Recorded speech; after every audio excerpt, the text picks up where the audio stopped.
could be put back in the bottle if things wouldn't become so bad anymore. And I was very intrigued that a lot of you said, well, isn't that interesting? Could we think of this day and age of whether things would be different with the economy if that were to happen now, if we were to kind of revert back almost to that early argument of Weber, and would a new value, a new idea be a switchman that would turn the economy in a whole nother direction? Let me answer a couple of your questions and then wrap things up so you can move along. Whew, that was a lot. I'm just realizing covered a lot of ground there, and I hope you were able to kind of to get the main concepts and the main ideas. Does capitalism require the support of other social institutions, or the other way around? Do religious, political, and other social institutions require capitalism? Whew, that's an interesting question. Weber's argument, for the most part, is just about the kind of religious belief of things. Though it is clear that capitalism requires all sorts of institutions, political institutions, legal institutions, social institutions. Though it's interesting now, given what's happened in the economy the last couple of years, some people are starting to say, well, in modern capitalism, or postmodern capitalism that we're in now, it's hard to know if people are virtuous. It's hard to know who to trust. It's hard to know whether people see any value in restraint.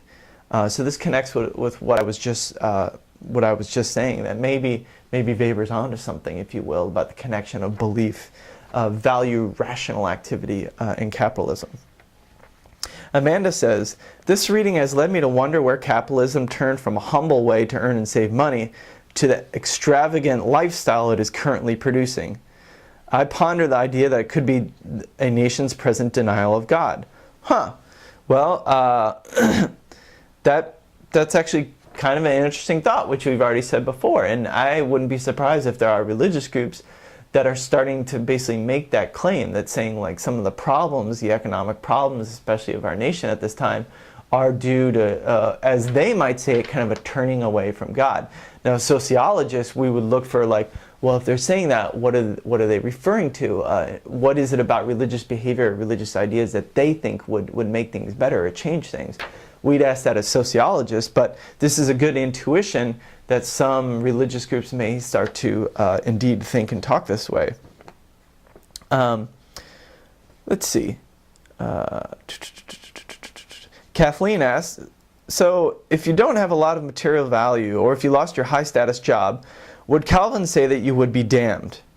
And wouldn't that cause his followers to become greedy amongst each other and cause competition to who is closer to God? This is a really insightful question. And basically, I'm not sure what Calvin would say about whether you lost your job. You know, if Calvin were alive today, remember, it's been 300 years since he was alive. But as I said before, people might take the lack of employment or the lack of ability to hold a job as evidence that you're not displaying those traits we would expect of somebody who has been predestined to salvation. Now, the reason why things didn't spin out of control, at least in the time of Calvin, why people didn't start become greedy and try and say, no, I'm better than you, is that Calvin also was the earthly authority over Geneva. So he was somewhat of a tyrannical religious leader of Geneva, Switzerland at the time, and basically controlled that whole city and kind of part of what we now know as Switzerland. And so there was not just kind of the restraint of the religious idea, as we've talked about, but also the restraint of kind of the political authority that Calvin had to kind of keep everything together. We leave it at that right now for the questions, and then let me just wrap up by introducing the next readings. For the readings for tomorrow, on the Pew Forum charts, you've seen charts from this report before. See if you can just find yourself in those charts. And see what sorts of percentages people, say in your age group or your sex group or your income level, what their beliefs are on particular things. The report lists a number of interesting beliefs.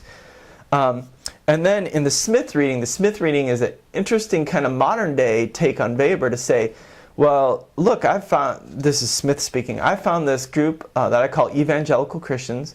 They have different beliefs, and their different beliefs seem to connect with different ways of understanding with and interacting with the world around them. So look at the pages 20 to 26 and 36 to 47 and see, like, what are the particular beliefs that define evangelicals according to Smith, and what particular behaviors define evangelicals, and see if anything catches your eye, if it's surprising at all how these things connect in sort of a way like Weber argued, that which these ideas, these values can shift the way a group of people move through the world and do things differently than other people.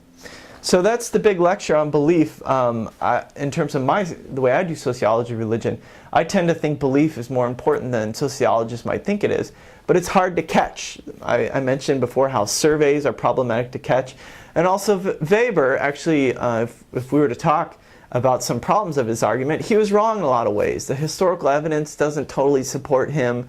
He interpreted Calvinism and Catholicism in somewhat peculiar ways, so the evidence doesn't totally support him. But yet, it's a beautiful argument for thinking about the way that the value orientations of a group really shift the way they move through history and they move through their lives together. So this lecture is meant in many ways as a way to say, yes, belief is important. We're not totally clear how, or in which cases, or which beliefs, but as sociologists, it's especially studying religion, it's an important element of religion to try and bring in to the ways we understand religion. Okay, that's it for now. Good luck on the quiz tomorrow.